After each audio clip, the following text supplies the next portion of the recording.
اعوذ باللہ من الشیطان الرجیم بسم اللہ الرحمن الرحیم رب اشرح لی صدری ویسر لی امری واحلل عقدۃ من لسانی یفقہوا قولی۔ ہم دیکھ رہے تھے فتنوں کا دور اور آپ صلی اللہ علیہ وآلہ وسلم کی پیشین گوئیاں۔ اب دیکھنا ہے لوگوں کو برائی سے بچانا چاہیے کہ یہ کرنے کے کام ہے۔ جب فتنوں کا دور ہو تو آپ صلی اللہ علیہ وسلم نے فرمایا ہم نے کرنا کیا ہے، لوگوں کو برائی سے بچانا ہے۔ حضرت ابو سعید خضری رضی اللہ تعالیٰ عنہ سے روایت ہے، ایک شخص آپ صلی اللہ علیہ وسلم کے پاس آیا اور عرض کیا، یا رسول اللہ صلی اللہ علیہ وسلم کون سا شخص افضل ہے؟ آپ صلی اللہ علیہ وسلم نے فرمایا، اللہ تعالیٰ کی راہ میں جہاد کرنے والا اپنی جان اور مال سے۔ اس نے کہا پھر کون سا؟ آپ صلی اللہ علیہ وسلم نے فرمایا، پھر وہ آدمی جو کسی ایک گھاٹی میں اللہ تعالیٰ کی عبادت کرتا ہے اور لوگوں کو برائی سے بچاتا ہے۔ سبحان اللہ، اللہ سبحانہ تعالیٰ ہمیں بھی ان میں شامل کر دے۔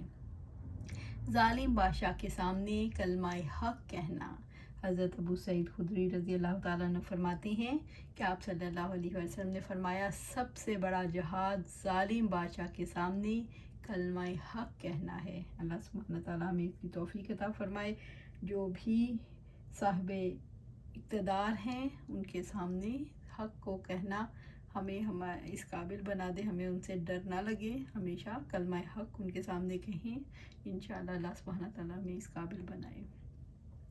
ظالم کا ہاتھ پکڑ کر انصاف پر مجبور کرنا چاہیے۔ حضرت انس رضی اللہ تعالیٰ عنہ فرماتے ہیں کہ آپ صلی اللہ علیہ وسلم نے فرمایا، تو اپنے بھائی کی مدد کر، خواہ وہ ظالم ہو یا مظلوم۔ عرض کیا گیا، اللہ کے رسول صلی اللہ علیہ وآلہ وسلم، میں مظلوم کی مدد کر سکتا ہوں، ظالم کی کیسے مدد کروں؟ فرمایا، تو اسے ظلم سے روک دے، یہی اس کے لیے تیری مدد ہے۔ اللہ سبحانہ تعالیٰ ہمیں اس قابل بنائے اور ہم اپنے آپ کو بھی روکیں ظلم سے، ہم خود بھی اپنے آپ کو، اپنے نفس کو روکیں۔ سم ٹائم ہوتا ہے ہم خود ایسے کام کر رہے ہوتے ہیں جو ظلم ہوتا ہے، اور ظلم کیا ہوتا ہے؟ کسی کو اس کی جگہ یا اس کا حق نہ دینا، یہ بھی ہے۔ ہم دوسروں کو حق پورے دیں، اور ہر چیز کا حق ہے، اپنے جسم کا حق ہے، اپنی اولاد کا حق ہے، جہاں ہم کام کرتے ہیں اس جگہ کا حق ہے، ہر چیز کا حق ہے۔ ہر چیز کو اس کی جگہ پہ رکھیں، کسی کو اس میں کمی بیشی نہ کریں انشاءاللہ۔ اپنے گھوڑے پر سوار ہو کر دشمن کو ڈرانا چاہیے۔ حضرت ام مالک رضی اللہ تعالیٰ عنہ فرماتی ہیں، رسول اللہ صلی اللہ علیہ وسلم نے فتنے کا ذکر اس انداز سے فرمایا جیسا کہ وہ جلد ہی برپا ہونے والا ہے۔ میں نے عرض کیا، اللہ کے رسول صلی اللہ علیہ وآلہ وسلم، اس فتنے میں بہتر شخص کون ہوگا؟ آپ صلی اللہ علیہ وسلم نے فرمایا، وہ شخص جو اپنے مویشیوں میں رہ کر ان کا حق ادا کرے اور اپنے رب کی عبادت کرے، اور وہ آدمی جو اپنے گھوڑے پر سوار ہو کر دشمن کو ڈرائے اور دشمن اسے ڈرائیں۔ یعنی کہ آپ نے کام کرنا ہے، ڈر کے نہیں بیٹھنا۔ یہ جو ظلم اور یہ سب کچھ ہے، جب اگر ہم اٹھیں گے نہیں تو کیسے ختم ہوگا؟ ہم آج اٹھیں گے تو دوسرے لوگ ہمیں دیکھ کر ہمارے پیچھے ہمارا ساتھ دیں گے، تو انشاءاللہ اللہ سبحانہ تعالیٰ ہمیں بارش کا پہلا قطرہ بنائے۔ جہاد نہ کر سکنے کی صورت میں کیا کرنا چاہیے؟ اپنی فکر کرنی چاہیے۔ حضرت عبداللہ بن عمر رضی اللہ تعالیٰ عنہ سے روایت ہے کہ آپ صلی اللہ علیہ وآلہ وسلم نے فرمایا، تمہارا کیا حال ہوگا اس زمانے میں جب لوگ چھانے جائیں گے، جیسے آٹا چھانا جاتا ہے تو چھلنی میں سے بھوسے کے سوا کچھ نہیں رہتا۔ ایسی دنیا چھلنی کی طرح ہوگی جس میں اچھے لوگ گزر جائیں گے اور بھوسے کی طرح خراب لوگ رہ جائیں گے، اور اچھے اور برے مختلف ہو کر ایسے ہو جائیں گے۔ اور آپ صلی اللہ علیہ وسلم نے انگلیوں میں ڈالا، یعنی ایماندار اور بے ایمان کی تمیز نہ رہے گی۔ صحابہ نے عرض کیا رضی اللہ تعالیٰ عنہ نے کہ اللہ کے رسول صلی اللہ علیہ وسلم، اس وقت ہم کیا کریں؟ آپ صلی اللہ علیہ وسلم نے فرمایا، جس بات کو اچھا سمجھتے ہو وہ کرو، اور جس کو برا سمجھتے ہو اس کو چھوڑ دو، اور خاص کر اپنی فکر کرو، عوام کا خیال چھوڑ دو۔ یعنی کہ کسی کے پیچھے نہیں لگنا، کام کرتے چلے جانا ہے، فکر کرنی ہے۔ جب ہم صحیح ہوں گے تو ارد گرد کا ماحول بھی بہتر ہونا شروع ہو جائے گا انشاءاللہ۔ اپنا ہاتھ روک لینا چاہیے۔ ابو ہریرہ رضی اللہ تعالیٰ عنہ سے روایت ہے کہ آپ صلی اللہ علیہ وآلہ وسلم نے فرمایا، خرابی اور بربادی ہے عرب پر اس فتنے کی وجہ سے جو نزدیک آ گیا ہے۔ کامیاب ہوا جس نے اپنا ہاتھ روک لیا۔ اللہ سبحانہ تعالیٰ ہمیں بھی اس فتنے سے دور رکھے۔ اپنا ہتھیار توڑ ڈالنا چاہیے، اپنے ہتھیار توڑ ڈالنے چاہیے۔ حضرت ابو موسیٰ اشعری رضی اللہ تعالیٰ عنہ سے روایت ہے کہ آپ صلی اللہ علیہ وسلم نے فرمایا قیامت کے قریب ایسے فتنے ہوں گے جیسے اندھیری رات کے حصے۔ صبح کو آدمی ان میں مومن ہوگا تو شام کو کافر ہوگا، اور شام کو مومن ہوگا اور صبح کو کافر ہوگا۔ ان فتنوں میں بیٹھنے والا کھڑے ہونے والے سے بہتر ہوگا، اور کھڑا ہونے والا ان میں چلنے والے سے بہتر ہوگا، اور چلنے والا ان میں دوڑنے والوں سے بہتر ہوگا۔ اور ان فتنوں میں اپنی کمانیں توڑ ڈالو اور اپنی تلواریں پتھر پر مار کر کند کر دو یا توڑ ڈالو۔ اگر تم میں سے کسی کے پاس کوئی گھس آئے اس کو مارنے کو تو وہ ایسا ہی کرے گا جیسے آدم علیہ السلام کے 2 بیٹوں حابیل اور قابیل میں سے جو بہتر تھا اس نے کیا۔ یعنی آپ کو پتہ ہی نہیں ہے کہ لڑائی کیوں ہو رہی ہے، کیونکہ یہ زمانہ آ گیا ہے نہ مارنے والے کو پتہ ہے وہ کیوں مار رہا ہے، نہ ہی مرنے والے کو۔ تو بہتر یہی ہے، اللہ سبحانہ تعالیٰ ہمیں اس کی سمجھ عطا فرمائے۔ حضرت ابو ہریرہ رضی اللہ تعالیٰ عنہ سے روایت ہے کہ میں محمد بن مسلمہ کے پاس گیا، انہوں نے کہا آپ صلی اللہ علیہ وسلم نے فرمایا قریب میں ایک فتنہ ہوگا اور پھوٹ ہوگی اور اختلاف ہوگا۔ مسلمانوں میں جب یہ زمانہ آئے گا تو اپنی تلوار لے کر احد پہاڑ پر جا اور اس پر مار یہاں تک کہ وہ ٹوٹ جائے، پھر اپنے گھر میں بیٹھا رہے یہاں تک کہ کوئی باغی اور قاطی تجھ کو مار ڈالے یا تیری موت آئے۔ محمد بن مسلمہ نے کہا تو یہ فتنہ آ گیا اور میں نے وہی کیا جو آپ صلی اللہ علیہ وسلم نے فرمایا تھا۔ اپنے گھروں کو لازم پکڑنا چاہیے۔ حضرت ابو موسیٰ رضی اللہ تعالیٰ عنہ فرماتے ہیں کہ آپ صلی اللہ علیہ وسلم نے فرمایا فتنہ کے دور میں اب تم اپنی کمانوں کو توڑ دو اور ان کی زینوں کو کاٹ دو اور اپنے گھروں کو لازم پکڑو، یعنی فتنہ میں داخل نہ ہو اور تم آدم علیہ السلام کے مقتول بیٹے حابیل کی طرح ہو جاؤ۔ اپنے گھر میں بیٹھ رہنا چاہیے۔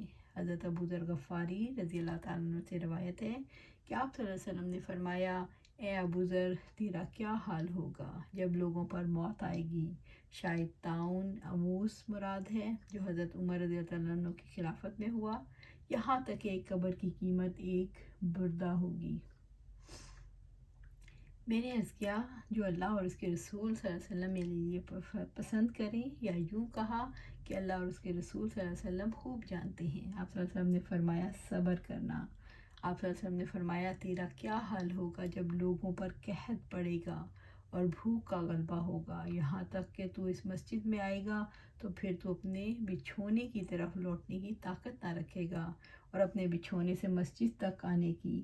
میں نے کہا ہے اللہ اور اس کا رسول صلی اللہ علیہ وسلم خوب جانتے ہیں، یا یوں کہا جو اللہ اور اس کے رسول صلی اللہ علیہ وسلم کو پسند کریں۔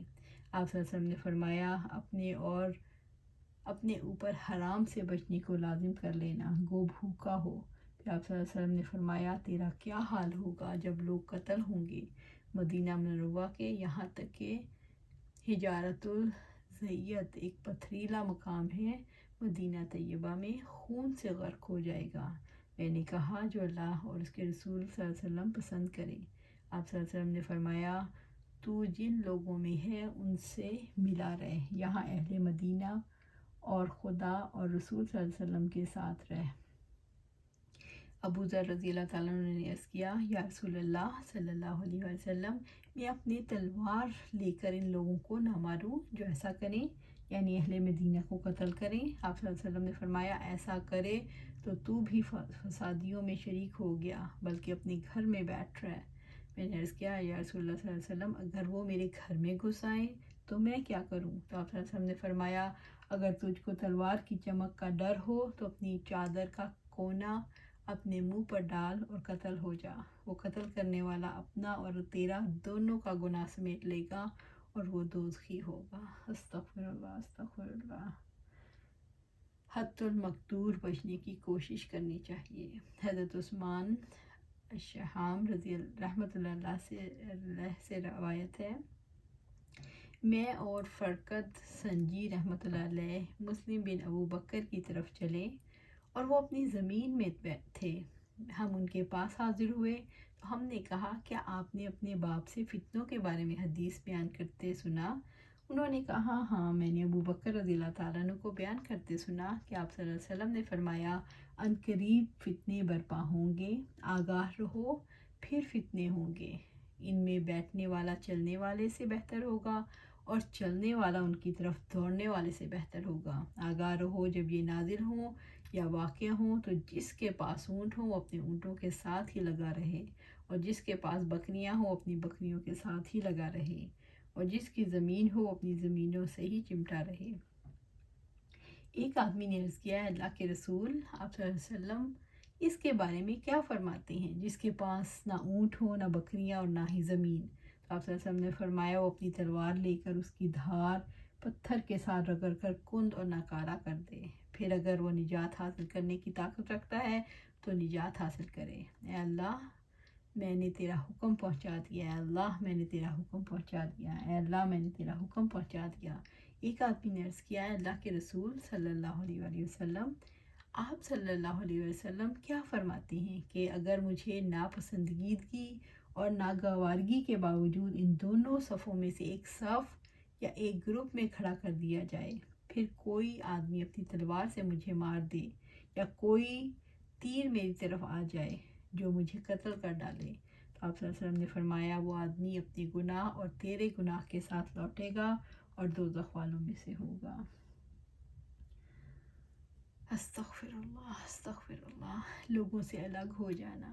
حضرت حذیفہ بن الجمان رضی اللہ تعالیٰ عنہ سے سنا گیا، انہوں نے بیان کیا لوگ رسول اللہ صلی اللہ علیہ وسلم سے خیر کے بارے میں پوچھا کرتے تھے، لیکن میں شر کے بارے میں پوچھتا تھا اس خوف سے کہ کہیں میری زندگی میں ہی شر پیدا نہ ہو جائے۔ میں نے پوچھا اے اللہ کے رسول صلی اللہ علیہ وسلم ہم جاہلیت اور شر کے دور میں تھے، پھر اللہ تعالیٰ نے ہمیں اس خیر سے نوازا، تو کیا اس خیر کے بعد پھر شر کا زمانہ آئے گا؟ آپ صلی اللہ علیہ وسلم نے فرمایا ہاں، لیکن اس خیر میں کمزوری ہوگی۔ میں نے پوچھا کہ کمزوری کیا ہوگی؟ فرمایا کچھ لوگ ہوں گے جو میرے طریقے کے خلاف چلیں گے، ان کی بعض باتیں اچھی ہوں گی لیکن بعض میں تم برائی دیکھو گے۔ میں نے پوچھا کیا پھر دور خیر کے بعد دور شر آئے گا؟ فرمایا ہاں، جہنم کی طرف بلانے والے دوزخ کے دروازوں پر کھڑے ہوں گے، جو ان کی بات مان لے گا وہ اس میں انہیں چھٹک دیں گے۔ میں نے کہا یا رسول اللہ صلی اللہ علیہ وسلم ان کی کچھ صفت بیان کیجیے۔ فرمایا وہ ہمارے ہی جیسے ہوں گے، ہماری ہی زبان بھی بولیں گے۔ میں نے پوچھا پھر اگر میں نے وہ زمانہ پایا تو آپ صلی اللہ علیہ وسلم نے مجھے ان کے بارے میں کیا حکم دیتے ہیں؟ مسلمانوں کی جماعت نہ ہو اور نہ ان کا کوئی امام ہو۔ فرمایا پھر ان تمام لوگوں سے الگ ہو کر خواہ تمہیں جنگل میں جا کر درختوں کی جڑیں چبانی پڑیں یہاں تک کہ اسی حالت میں تمہاری موت آ جائے۔ اللہ سبحانہ تعالیٰ سے دعا ہے کہ فتنوں کے دور میں ہمیں قرآن و سنت کے مطابق عمل کرنے کی توفیق عطا فرما۔ اللہ سبحانہ تعالیٰ ہمیں توفیق عطا فرما۔ ایسا کٹھن موقع ہے کہ ہمیں اپنے دین پر قائم رکھ، دین قائم کرنے والا بنا اور اسے ہمیشہ قائم رکھیں۔ ہم اور ہماری اولاد جو قیامت تک آنی ہے اس کو صراط مستقیم پر رکھ۔ آج یہیں ہم اس کا اختتام کرتے ہیں، کل پھر آگے یہیں سے شروع کریں گے۔ اللہ سبحانہ تعالیٰ ہمیں جو ہم نے پڑھا ہے اس پر عمل کرنے کی توفیق عطا فرمائے، آمین یا رب العالمین۔